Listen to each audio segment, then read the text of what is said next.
All right, we're recording. Welcome everyone to the My Matter series. My name is Hukilago. I am the founder and director of Project for Vida. I'm also the host for the My Matter series. Project for Vida is a fiscally sponsored 501c3 based in Luquillo, Puerto Rico. Our mission is to create a resilient and empowered community through education on sustainability and emergency preparedness. We're also in charge of distribution and logistics after a disaster for the American Legion Emergency Response Team in Puerto Rico under District 8 Commander Nilda Bonanno. And today we have Jorge Rivera, who is the co-founder of Puerto Ricans in Action.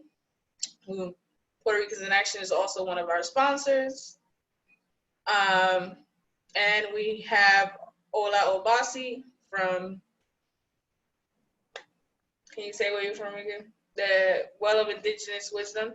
Yes, Well of Indigenous Wisdom School in Mayagüez, West Coast. The West. Yes. The West is the best. I don't know about that, but okay. So we got Los Angeles in the house. We have Luquillo, we have Mayagüez, and we got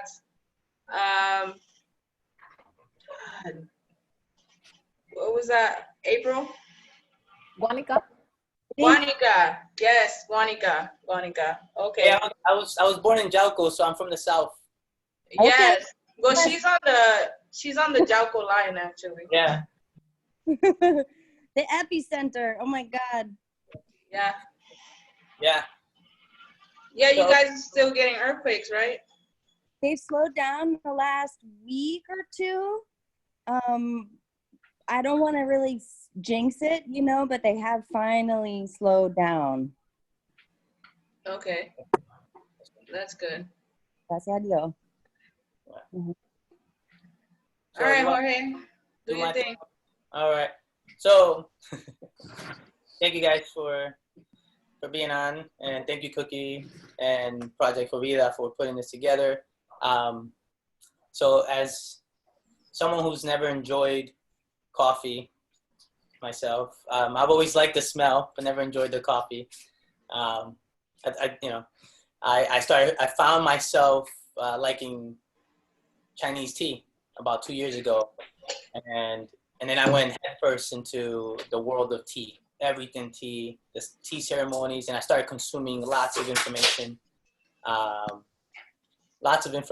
and lots of tea. And out of curiosity for the health benefits, the science of tea, the rituals behind tea, I created this daily routine and to include tea into my normal life, which really has helped with my mental health. It's helped me slow down and reflect. It's helped me build connections with my family and my friends. But as I got accustomed to the landscape, I was disappointed that I was not finding more Black and brown folk engaged online in tea education and the culture, and that really stuck with me. There's no reason in my mind that this type of tea should not be appealing to more people who look like me and come from neighborhoods like myself, like those neighborhoods. And I'm not talking about like herbal teas, but traditional Chinese tea, loose leaf teas. I know the Black communities could benefit from tea, but they need to see more of it and make cultural comparisons. And so this is what we're here. And my big thing is to build a community where we can share tea and have discussions and conversations and help build rituals between us. So I wanted to do something, if you guys were up for it. I wanted to, while my water boils, I wanted to just take like 1 minute to do a little meditation, just silent meditation. All of us just relax, take it in, and we'll get going in the tea. Yeah? Yeah, let's do it. All right. There we go. So just water boiling.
Okay, thank you. Water hit the boiling point. So I wanted to, let me pull up that document. A couple of the things, I want to explain to everyone what this is traditionally called. It's called there's a Gunfu Cha ceremony. And Gunfu Cha just means skilled at making tea. I don't consider myself a master or any of that thing. I'm a student and probably will be a student all the way until I die. And so we usually, in some of the vessels you have your teapot. This is made out of clay, Yixing clay. You have the fairness cup, which is where you pour all the tea in, and that's where you share. When you're sharing with other people, you have your teacups, you put all the tea in here, and depending on the amount of people you have, you make a few brews, and you put it all in here, and all the brews get mixed together, and then you share that, as opposed to pouring from the teapot into everyone's cup. That way, everyone gets an equal amount. Obviously, you have your strainer.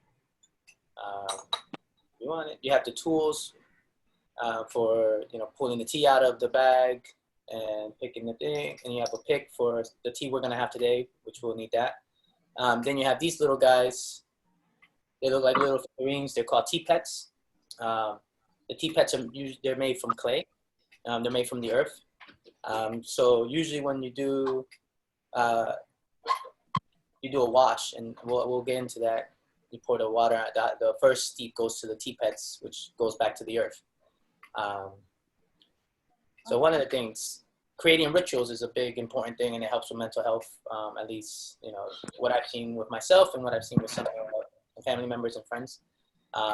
And one of the simplest things I've noticed that helps me is when I wake up in the morning, is making the bed.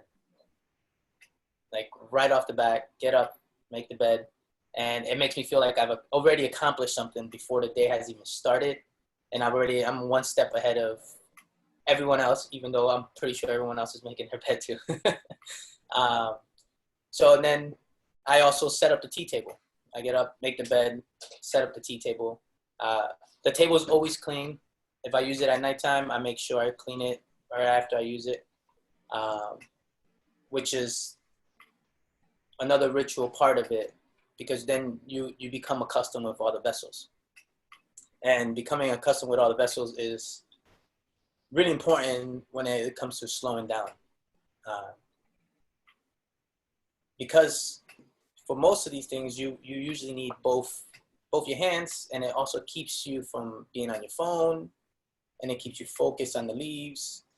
It keeps you focused on the pouring, keeps you focused on the tea, what you're drinking, what you're tasting, what it's doing to your body, what it's doing to your mind, what it's doing to your stomach. So you focus on all those things, and you tend to forget, at least for that hour or so that you're drinking tea, you tend to forget about the technology aspect of it. So we're gonna get the water boiling. You have another guess. Yeah, go ahead. Yeah. One of the things we do is, to start off everything, is we heat up the clay teapot. Just pour the boiling water in, and you let it sit for a couple seconds, just so it heats up. So, and I'll show you while that's heating up. This is a pu'er a puer cake.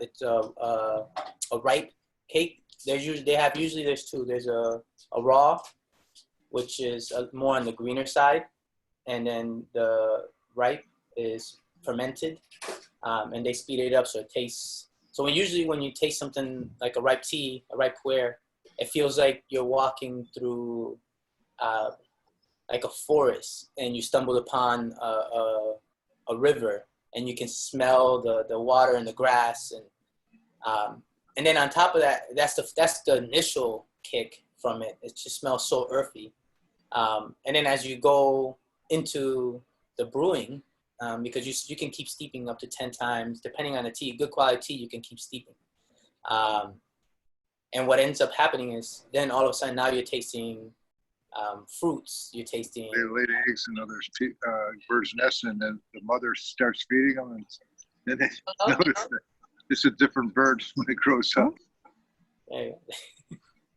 Yeah, different birds.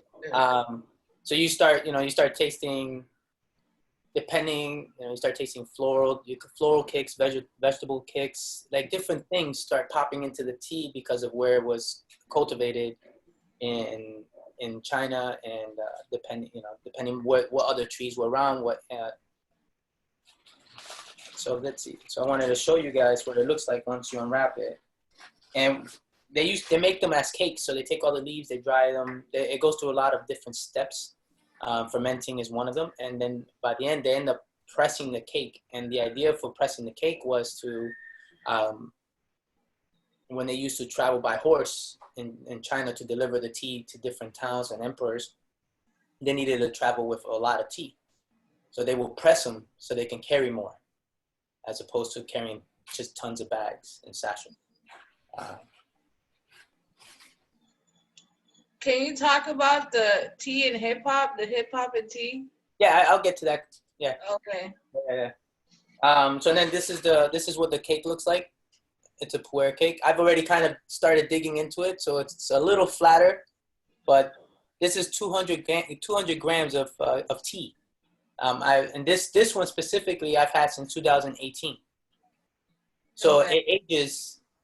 So what ends up happening when you're drinking these kind of teas is the beauty of it. It grows and ages and it changes just like us. This tea is not the same it was 2 years ago. And I'm pretty sure I wasn't. I didn't know anything about tea. So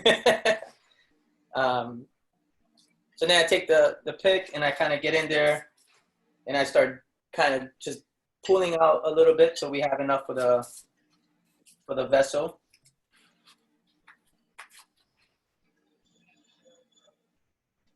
And then boom. So that's what I'm gonna use. It's probably like 4 grams of tea. So now we take the hot water, and just so you guys are aware, I've been using this teapot for about 2 years now with this same tea. So what ends up happening with this pot, since it's made out of clay, it starts absorbing all the flavors over the years. So the teapot itself is seasoned. It's kind of like a pilon, You put all that stuff and it just tastes. You start tasting 3 years worth of different things you smashed in that pilon. It is pretty much a similar idea. Boom. And then once you throw the tea in, you just let it sit for a second. You don't throw any water in. And the idea for this is you want to smell it. You get the first smell of it just steamed. It starts waking up the leaves. While that's happening, you're heated up. Now you heated up this vessel. You want to keep the temperature, you want to keep all the vessels hot. So the consistency of the tea goes through all the pieces. And you never lose flavor. You never lose there we go. So I think that my water is not hot enough because it didn't do much. What kind of tea you got? What kind of tea you have, Cookie? I put the oolong tea in there. Okay. And I think maybe I waited too long to put the water in because it's not even growing. You know what I mean? Expanding. Yeah. Is your water hot? Yeah. Well, no, now it's like lukewarm. Oh, you got it. For oolong, the water needs to be almost at boiling, just because since it's wrapped the way it's rolled. Yeah. It needs to be, since it's tightly rolled, the water needs to be hot enough so it's boiling so it can start expanding and releasing it, just like the tea cake that we're sharing now. I wasn't expecting to spend half an hour trying to figure this out. That's a good cookie. So right now what I want to do is I'm going to wash the tea. I'm waking up the leaves, and that's a quick method. It's just boom, put the hot water in, filter, and then you pour just to get it going. So one of the things for me, this just wanting to learn all this and then practicing it and doing it has helped me so much in focusing on the task at hand, which lets me reflect on other things in life. And during our morning ritual, sometimes we sit quietly and we just drink tea and talk about if we want to talk, we talk about the tea taste and what we're smelling, what the sensations are. Sometimes we just have regular conversations during the tea time. Sometimes we'll put on a little meditation music and just relax and let it happen. And so this is called the wash. So right now, this you usually give back to the earth. So the earth being, I have a tea towel, the earth being the tea pets, being these guys here. And just pour that out. And you also pour it into the teacup. So you start putting the aroma of the tea in the cup before you even get to tasting it. Okay.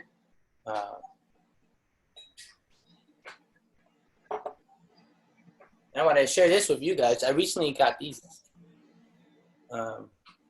These are Taino little sculptures that I started putting on as my tea pets as well on my table, for the ancestors taking care of us, looking over us.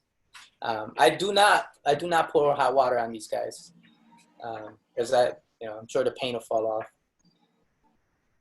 But it's also a nice reminder of where we come from for me. And including our culture into this culture and making it a part of it.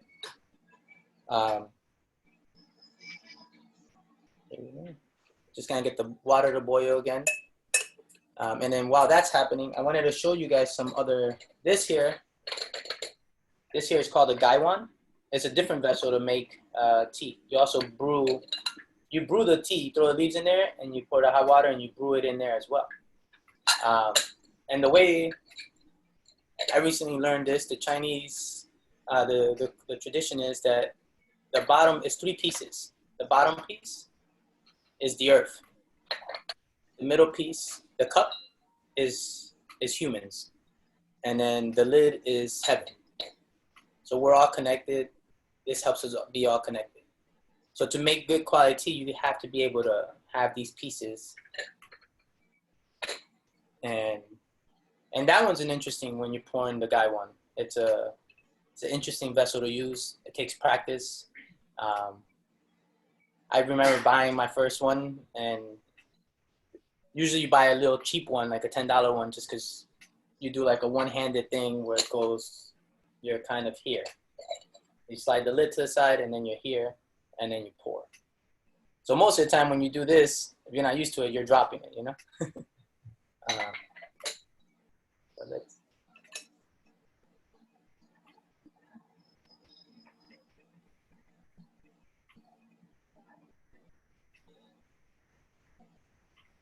there you go.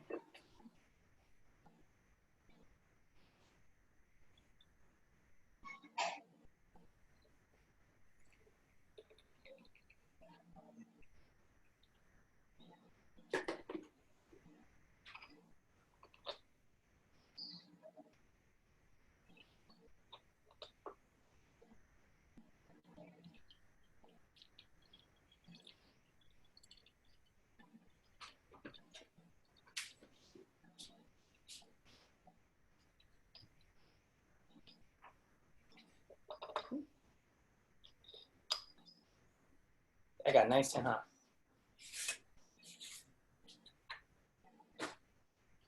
So to me, tea has become, a very important part of my life and my rituals. And when it comes to, I mentioned earlier, friendships and family. During this time of COVID-19, we've been able to have Zoom calls. We'll have tea time with our siblings and other family members, where we'll have them also make their own tea, their version of whatever they're drinking, and we'll just talk over tea online, and it helps build community. And for me, building the community is important, especially when it comes to Black and brown folk, so we can, we tend to be told that we need to go to bars and eat all these foods that are not good for us. And starting with tea is such an essential part of just being healthy. I know, what does tea mean to you guys? Like, if you guys want to share. Yeah, what do you associate with tea? I'll share. I have a specific experience transitioning to tea from mixed drinks. Okay.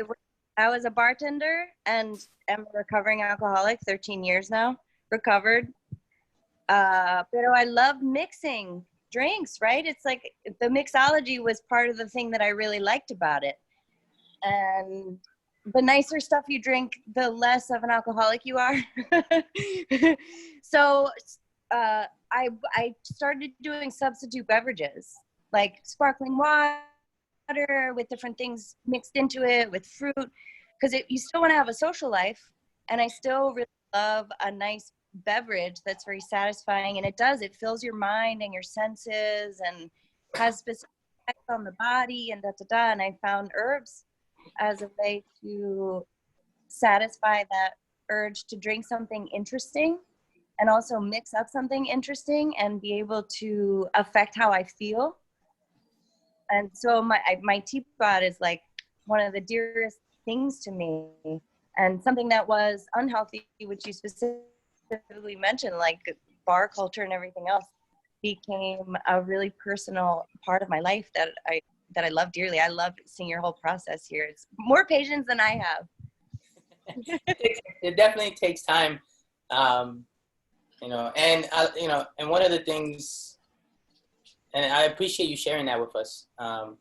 And one of the things that you don't need, this is, this becomes a thing after 2 years of just being, going to tea shops and meeting people, and you're like, oh, I want that. I should get this. But at the end of the day, you just need a cup, hot water and loose leaf, and in China, they just drink it right out of the gaiwan. A lot of times, it's called bowl drinking, and you just pour leaves and you filter the leaves with your teeth. Wow.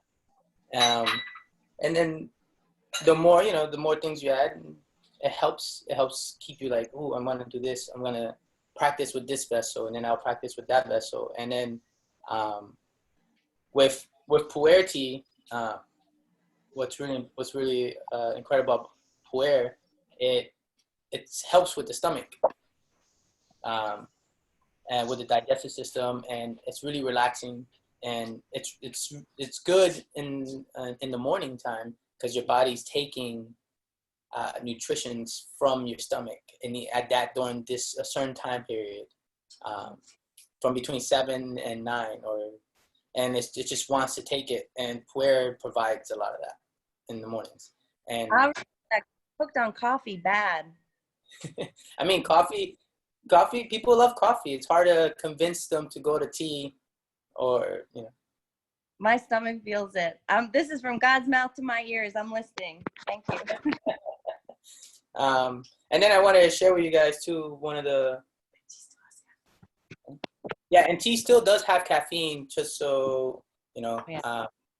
And a little fun fact, if you guys don't know, tea, when you think of white tea, yellow tea, green, oolongs, black, and pu'er, they're all made from the same plant. They're all made from the Camellia sinensis plant, which is incredible that this little plant and, you know, different varieties of the plant can make the second most consumed drink on the planet besides water. Like, that alone is just beautiful. And one of the things I also picked up that also, like, being just conscious of drinking tea and conscious of myself and thinking of different ways to continue to work on my mental health. It's just holding the cup the way, just the finger on the bottom, the lid, and then having it starting by the heart and then bringing it to the mouth and then just leaving it, because it just that motion alone, you're kind of giving it to yourself and showing yourself that, you know, you want to take time for who you are and for yourself. And in that process of moving the cup up, you're reflecting. You're reflecting on whatever you want to reflect on, good, bad, you're reflecting. And that's always important.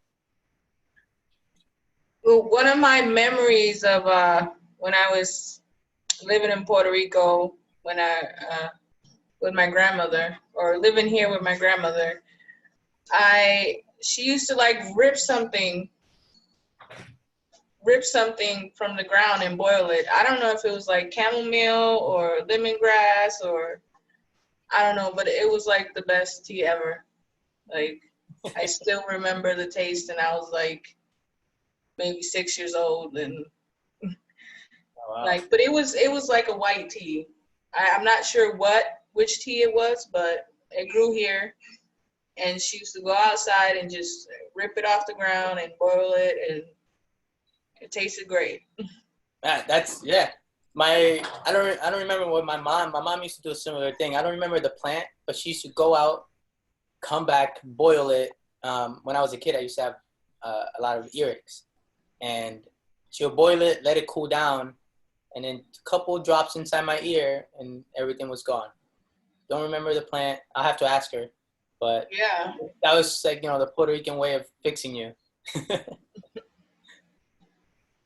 So for me, my relationship with tea comes from many miles away, but also as a herbalist, tea is like a main theme in my life. For us, you know, in Kenya, where also, by the way, coffee comes from East Africa, tea is one of the major drinks that everyone drinks in the morning. When you wake up in the morning, everyone prepares tea. We generally blend our teas with milk, and we always put maybe a little bit of ghee or other things inside of it, depending on what we have or what's going on at the moment. But teas are always considered either medicine or the beverage. If you're talking about Camellia sinensis, then it's going to be a daily drink, a 4 o'clock tea, a morning tea, sometimes even the evening tea, but blended with milk for the most part, and in the darker, more fermented form. But tea in my language is life and means life. It's the same word as the Indians use, which is chai. We have the same word for tea, which is chai as well. And I noticed that it's the similar words in many cultures around the world too, but I'm sure you can maybe talk a little bit more about that. But it, of course, with what you're demonstrating, the connection with the ancestors that you have there, the whole ceremonial board, the earth and the persons and the heavens represented, that's life, right? Exactly. And thank you for sharing. We recently had purple tea from Kenya and black tea. It's in the top drawer. And that was the first time I had purple leaf tea.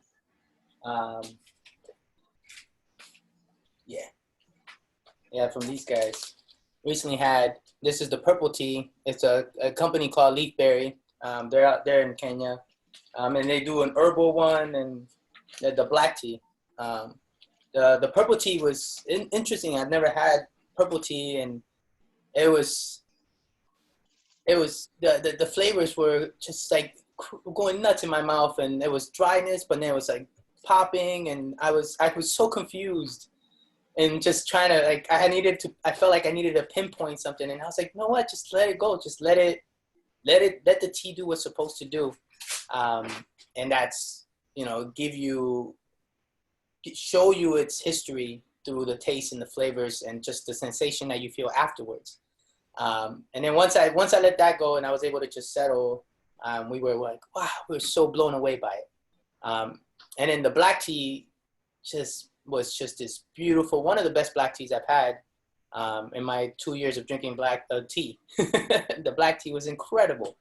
I know when I first came to the US and, you know, asked for black tea and got Lipton bags, I was like, this is not tea. This is not tea.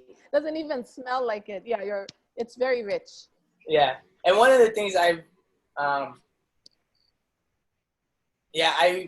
when I first got into tea and I got so consumed with it, I started realizing I started looking into the tea bags and what was I drinking. And I realized that a lot of the bags are bleached. They're filled with pesticides. Yes. You're getting the dust of the tea, yes. And they shred the leaves so much. This leaf that someone took so much time to pick and make sure it's perfect, they take and just chop it up, and it was so disappointing. Right, the flavor. Yeah, all the flavor, and then that's where all the bitterness comes from. Because now you're not letting the tea expand and grow and slowly give you its nutritions. You're just taking it. And that was and I was like, I no longer want to do loose leaf tea. And I just started toss them all out. And then, in Chinese, it's cha, gum fu cha. Like, so it's like, it's definitely universal. Can you tell me more, like, of the flavors in Kenya? The black teas have, like, that you've experienced? Wow, that's a good question. I never really thought about thinking. I always think about flavors in herbal medicine, but not really in Kenyan tea, black teas, as in Camellia sinensis. But I would say the aroma is what really gets me more. It's very aromatic. Very, in some ways, floral.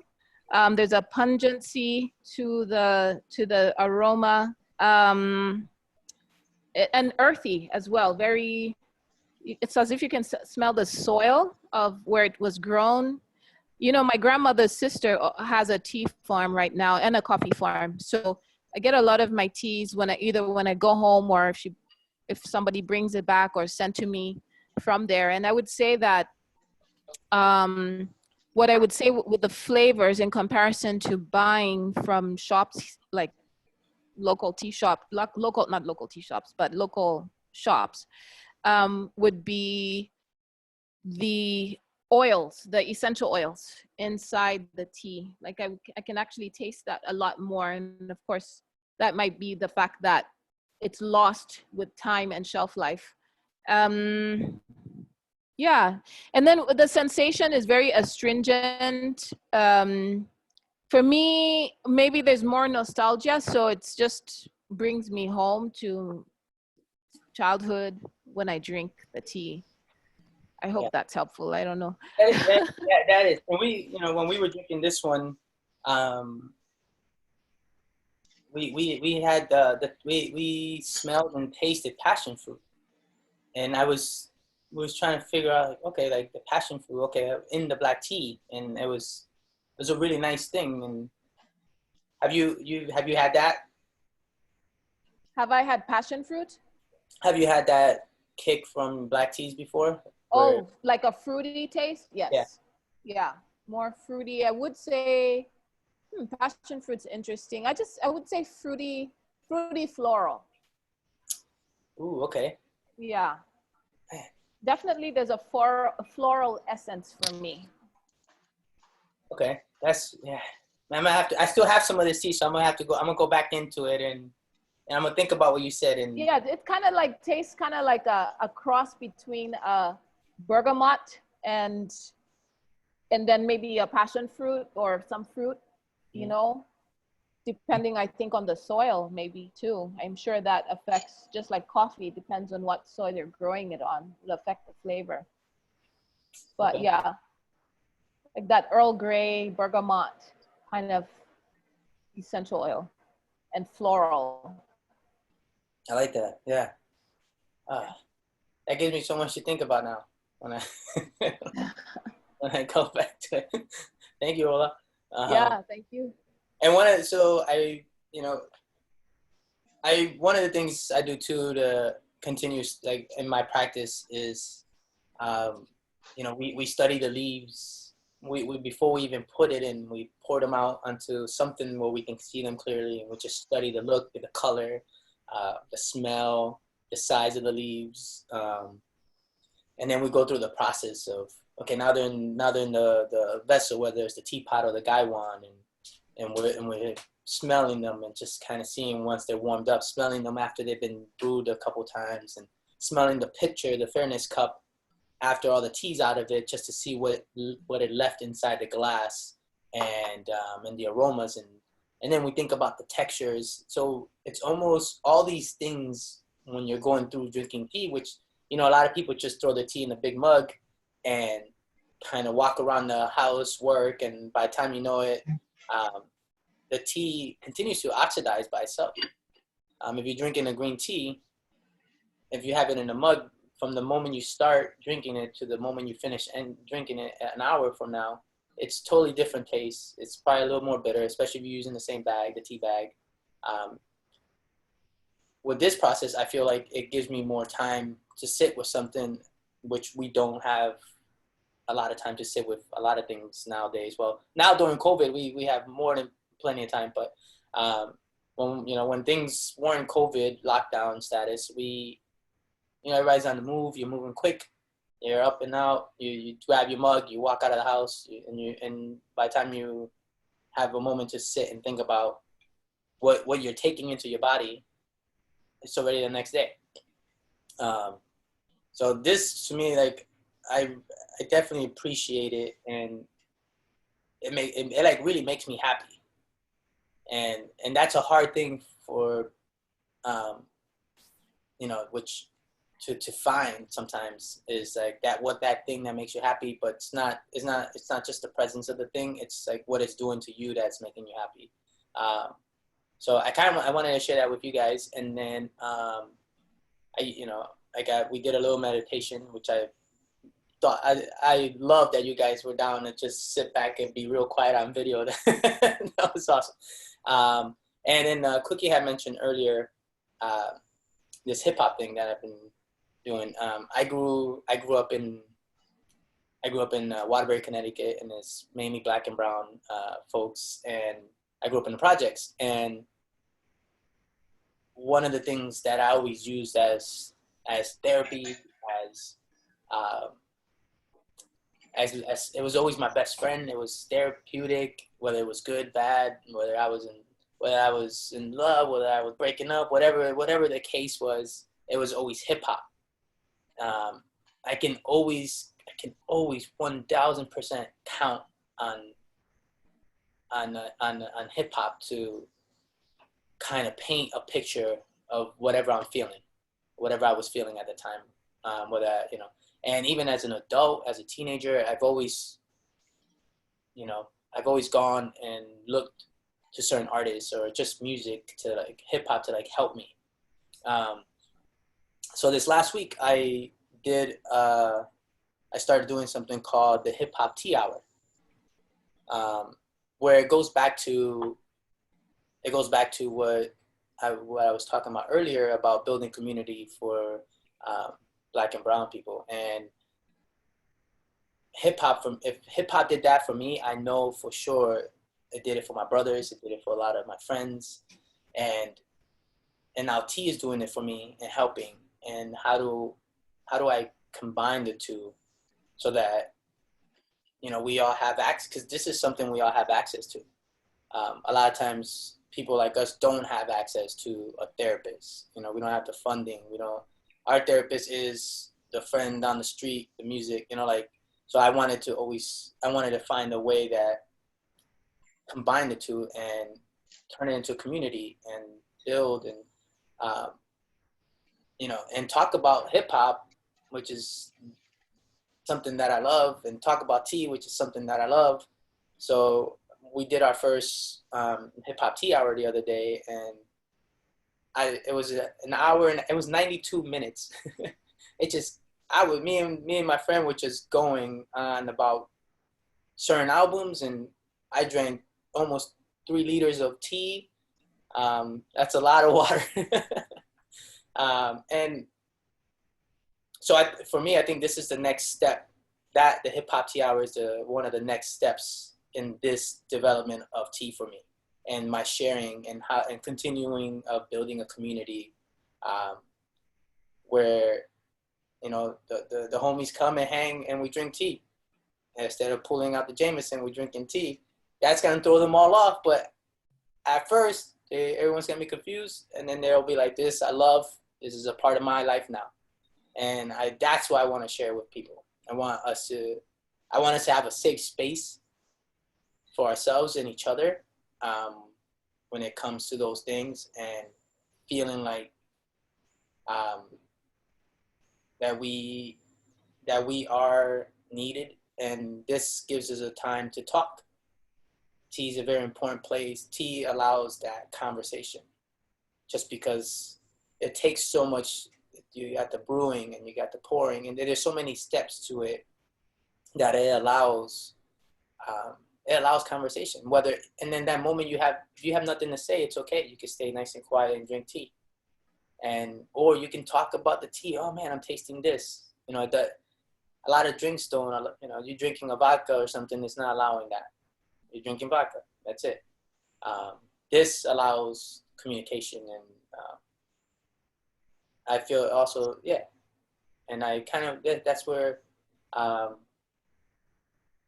me see what else, yeah. So I think it's a great concept, and I really enjoyed the live the other day, and I'm looking forward to hear about more albums. Yeah, and same here. I'm putting together the next one, and I think I'm gonna start doing them on Thursdays, ideally. Okay. And yeah, and so I wanted to leave you guys with a couple of things, a couple questions I think that you can on your own follow and think about is, how are you feeling today? Which is, you know, it's an easy question, but it's also a really hard question to answer sometimes. So I just want all of us to, you know, on your own, go think about how you're feeling today throughout the day. If you can, drink some tea. Always recommend drinking tea. But when you're drinking it, think about the journey that the tea has taken you on.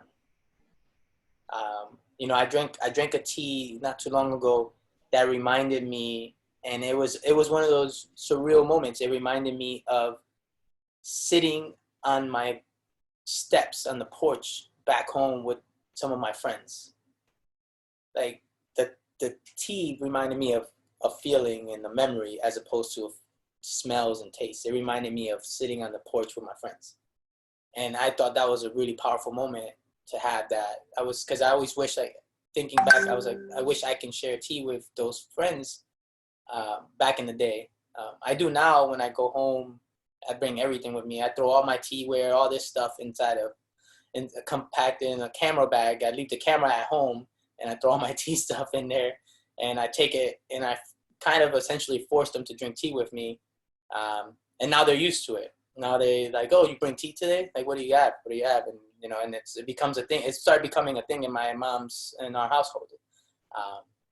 So, and then the last thing was, what will you do today to continue adding to your wellness? So how are you feeling today? what's the journey the tea has taken you on, and what are you going to do to continue adding to your wellness? So I just want to leave you guys with that. Thank you so much. I appreciate all of you. Cookie, I appreciate you. I love you. And yeah, I don't have an ending besides that. Love you too, brother. Thank you for participating in this and being one of our sponsors for this event. Yeah. And, one of Thank you, Jorge. my best friends, actually. Yeah. We'll put that out there. Yeah, and drink some tea. I got, we got Cookie a guy one, so she's been learning how to brew her own tea out there. Actually, yeah, I just tried to pour some tea and I got some on my new desk. Thank you. That's what I was running to get, trying to wipe it down. Thank you so much, Jorge, for this and beautiful presentation and connecting the world, with tea through tea ceremony. Appreciate hearing you. Nice and refreshing. Thank you. Thank you, Ola. Thank you, Cookie. Thank you, guys. All right, Yeah, and you got to meet April. She met Nicole. She hasn't met you yet. This April. Okay. Yes. What's up, April?